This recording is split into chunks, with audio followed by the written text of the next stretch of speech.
Previously on Gears. All right, Disi, what's on Double D's?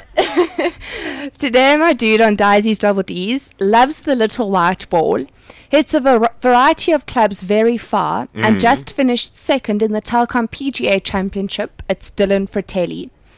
A native of Sandton, Johannesburg, Dylan won the 2008 South African Boys Championship and was the #1 player in the country outside the professional ranks. As a junior, he represented South Africa at the 2008 World Amateur Team Championship in Adelaide, Australia, where he finished in the top 10. Dylan won the 2007 Callaway World Juniors before spending 4 years at the renowned University of Texas on a golf scholarship. He had a hugely successful college career, culminating at the NCAA Championships, where he sunk a 30-foot birdie putt at Riviera Country Club to clinch Texas's first national championship since Ben Crenshaw and Tom Kite's 1972 title. Throughout his excellent senior year, Dylan earned his first team All-American status, as well as academic All-American status. His 3 wins and 6 other top 10 finishes gave him 3rd spot on the final individual college rankings. He won the Byron Nelson Award in 2012 for exemplary playing and academic and community service record. Dylan turned professional in June 2012 after a stellar amateur and college career. Hello? Yes, hold on there, Dylan.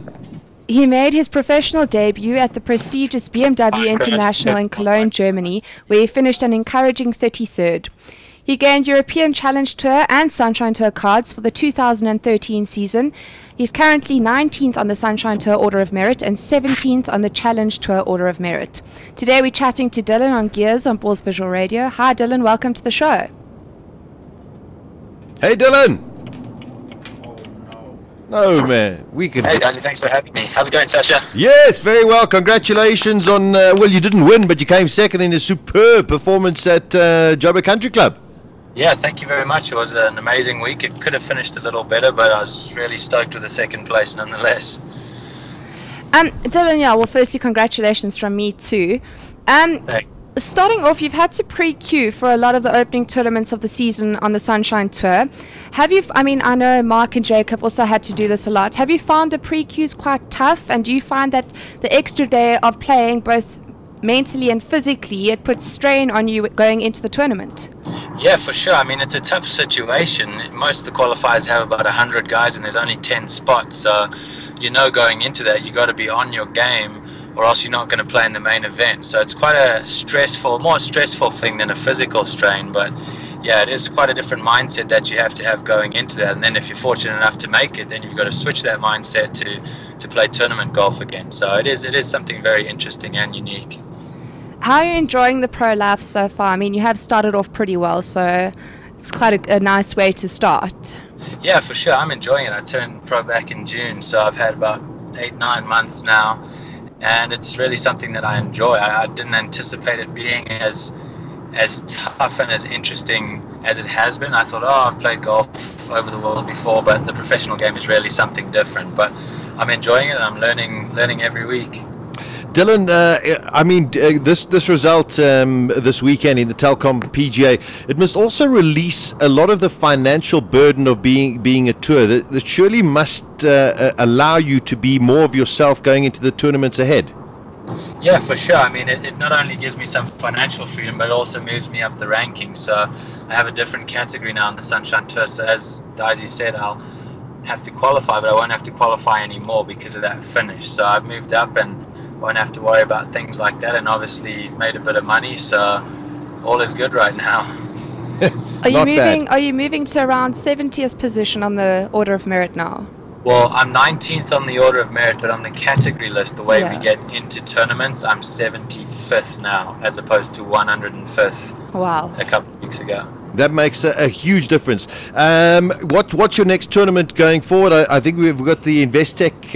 Are you playing in the Investec Cup? I'm not playing in Investec. I missed out by 6 spots, so only the top 30 guys on the Order of Merit, on the point system that Investec set up, are there, and they actually start on Thursday. So unfortunately, I'm not joining them. All right. So what are your plans from now? I'm going to take some time off, go down to the south coast to my holiday house there and have a week or two off, and then get ready for the Zimbabwe Open, which is in about 4 weeks. That is, I tell you, the lifestyles of a pro golfer.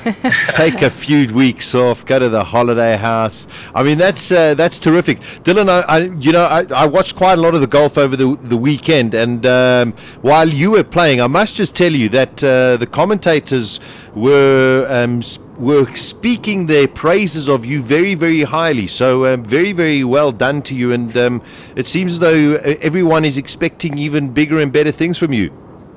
Oh yeah, well I mean it's always good to get punted by Dale and Hutch and all those guys, but they're really good to me. They've really helped me a lot, and Hutch is obviously out in Europe, then he's helped. Oh, we lost the line there a little bit. A few times. Dylan, the standard of golf on the Sunshine Tour is seeing how it's fitting in, so it's always. Oh, geez, he's got a funny line. It's a bad line. It's a bad line. All right, Disi, go for that one again. Can you hear us? Yeah, I can hear you perfectly. And the standard of golf on the Sunshine Tour is very strong, and it's evident in the world-class golfers that are coming out of South Africa. How does the standard compare to that of the Challenge Tour? I know you are playing there, so how does it compare? Oh, we lost him. Damn, we lost him. Okay, let's try and get him back. He seems as though he's doing the Skype, I think, from a car. Most probably doing it on a mobile. I wonder where Ashley Jagger comes from. Maybe it's his friend. Don't know. Oh, they all live together. Maz, the knowledgeable one. Oh, damn, we've lost him, unfortunately, on the call at the moment. What a pity, because I'd like to find a little bit more about young Dylan Fritelli.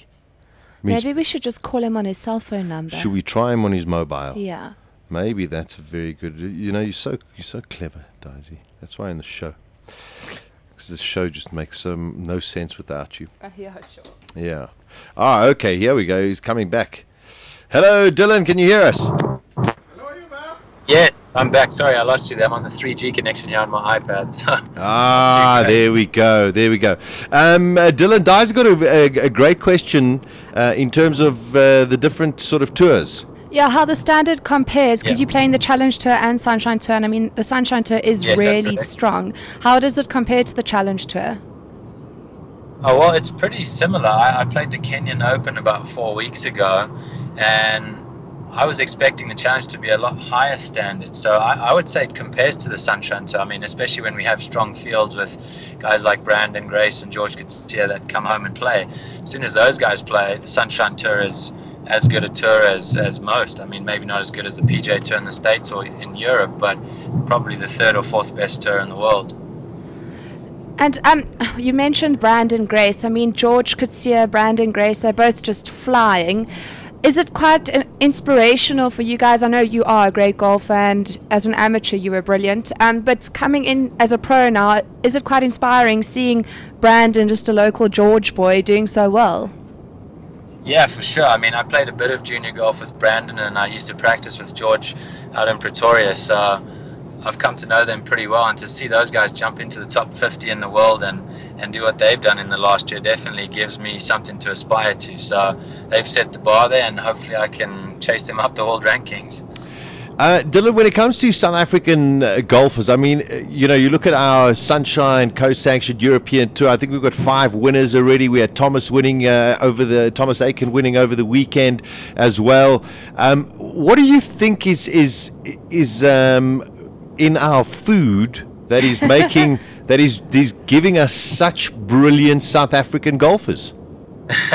Well, a lot of American people asked me that while I was at college, and I think weather has a lot to do with that. Mm-hmm. We get to play golf 360 days a year, so that's a big factor. But then also just the culture that's sprung up since Gary Player has done what he done, and then Ernie Elson and all the guys that have come through, and there's almost a golfing culture now that's starting to grow from the junior ranks up to the amateur ranks and then into the pros. So it's really something that hopefully will continue to grow even more. But as you say, we've got some top players up there in the world rankings, and yeah, that's my opinion at least. Wonderful, Dylan. So you're going to be playing in the Zimbabwe Open, and then for this year, do you have exemption on certain of the European tour as well? Scared him with that. Yeah, I'll be question. heading right after Zimbabwe off to Spain for the Challenge Tour event. So that's one tier below the European Tour. So I'll play in Spain and then head over to Italy and Belgium the next week. So I'll have a string of 3 in a row in Europe and then probably stay there for a few weeks and try and pick up a few main tour events, the European Tour events. So I'll spend probably 2 or 3 months in Europe throughout our winter and their summer. I just want to know if you could play with any 3 other guys in a 4-ball, or ladies. Ian's looking at me with big eyes as though it's a perverted question. It's because he's not a golfer anyway. Who would those 3 people be?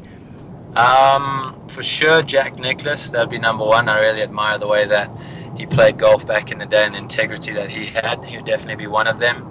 Second one would be Nelson Mandela, just purely from the fact of what he's done for South Africa, and I think it would be really cool just to meet him, but to spend some time with him would be great too. And then the third person, oh, that's a tough one. Probably Gary Player. I haven't met Gary yet, so hopefully I get a chance someday to play with him. Sash is very disappointed that he didn't crack a mention there. He could be the caddy. Yeah, I'll be the caddy. Now, Dylan, I mean, Fritelli, you must have an Italian background. Yes, I do. My great-grandfather came out from Italy. His father was an engineer and built a few roads and bridges here in South Africa, and the name has managed to pass down a few generations. So I have some family over in Lucca, in Tuscany, so hopefully I'll visit them this summer as well. Stunning, but I mean, you know, and listen, because I'm Italian as well. You know, we talk about South African golf, but all of a sudden, Italian golf also with the Molinari brothers, Matteo Manacero. These guys are also shooting lights out at the moment. So you know, it's also good for some European golf. Yeah, no, for sure. I played a lot of amateur golf with Matteo. I mean, he's a great talent, having won the end of last season again for the 3rd time, I think. He's going to be around for years to come, and hopefully there's some... He's gone. No, he's back. more guys coming out of the junior played with back in the day. Talking about Matteo, it looks like he's not scared of eating a pie or 2 if you watch him on the TV. I know you're very slim and trim. Do you hit the gym regularly, and do you eat quite strictly? Oh, we lost him. Okay, we lost him. I think we got the gist of Dylan. What a nice guy. Very nice. Sorry, guy. Daisy. No, it was his Apple, not ours. It was his Apple iPad that cocked everything up. Anyway, so there he is. Watch out for young Dylan Fritelli. Finished 2nd in the Telkom PGA. As you say, what do you say? He's 22, 23 years old? I think about 23, yeah. And expecting some really, really big things from him as well. So there we go. Daisy's dude on our Double Ds. Weekdays from 12 to 2 p.m. Central African Time. Beautiful. Gears with Sasha Martinengo on bulls.co.za.